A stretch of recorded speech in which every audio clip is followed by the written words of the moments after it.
Welcome back, wood lovers. Today we're looking at the most expensive and sought after tonewood in the entire world. Many of you have asked for it. Here it is.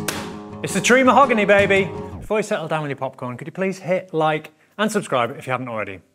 Danke. So this is it. This is the legendary quilted mahogany from the tree. It all comes from one historic tree, which is the only known mahogany tree to exhibit this beautiful figuration, this tortoiseshell veining.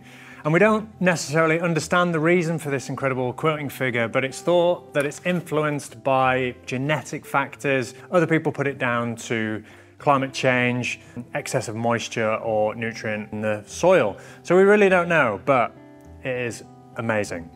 This stuff is like gold dust in the Lutherie community, and there's only estimated to be between 100, 200 sets of it left in the world. The exhibition grade material like we have here is even more scarce, so I'm really, really grateful and frankly quite honoured to have these 4 sets. Some of my favourite guitars that we've built over the years have been made with quilted mahogany from the tree.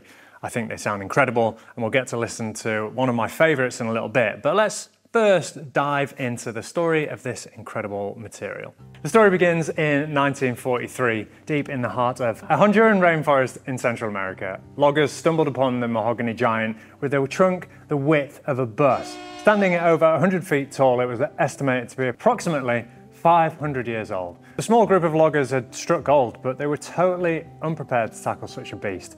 Unfortunately for them, when they tried to cut it down, the tree fell in the opposite direction to which they'd intended, and the now famous tree laid untouched and unretrievable in a ravine for the following 10 years. The story eventually continues when mill owner Alan Morney rediscovers the fallen beauty while on the hunt for timber. Alan informs his fellow woodsman Robert Novak, who instantly saw the value of the fallen mahogany giant. The tree was so huge that Novak and his crew resorted to cutting the tree into 4 sections in order just to drag it out of the jungle, and then they had to cut it into 4 more sections just to get it onto the trucks. So just imagine for a minute, this thing must have been absolutely ginormous in person. Initially it was sold to high-end furniture makers. It made its way into high society. It's rumoured that even George Lucas, the creator of the very niche indie film Star Wars, had it in his office. It took another 10 years before the Luthiers started to cotton on. Master makers like Tom Rebecki and Richard Hoover proliferated the use of the tree in acoustic guitars. So Robert Novak is pretty secretive on how much he'd originally sold the boards for. It's rumoured to be between $10 and $30 a board foot.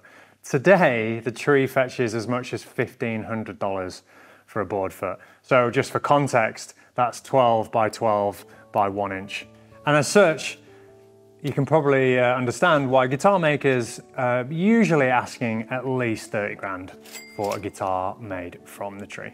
As we've discussed many times on the channel, it's not all about the looks, but the tree doesn't disappoint in the audio department either. Its responsiveness is known to rival even the very best Brazilian rosewood. I've been lucky enough to build multiple guitars with this amazing material, so why don't we take a moment to listen to one of the best fingerstyle guitarists out there, Will McNichol, as he puts this legendary tonewood to the test.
Listening to that, you get a real sense of the clarity in every note that's being played. It sustains for forever, and the bass has a real thump to it. It's punchy and it's precise. On all accounts, this is just a magnificent tonewood, and it comes from a very, very special tree indeed. If you'd like a piece of history in your next guitar, reach out on the website and let's chat about building you something truly special.